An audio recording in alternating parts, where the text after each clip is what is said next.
We also want to consider a continuous distribution, perhaps one that looks like this, a rectangle. If it's too long, then it must be a half tall so that the area of the rectangle is 1.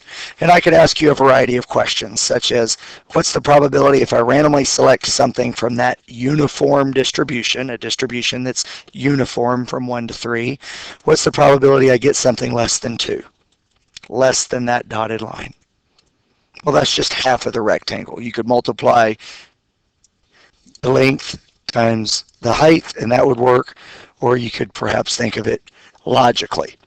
I could also ask you questions like the probability that x is between something, perhaps 2 and 2.5.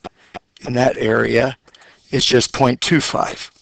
Now, if this is a continuous distribution, just like a normal distribution is a continuous distribution, if I asked you this question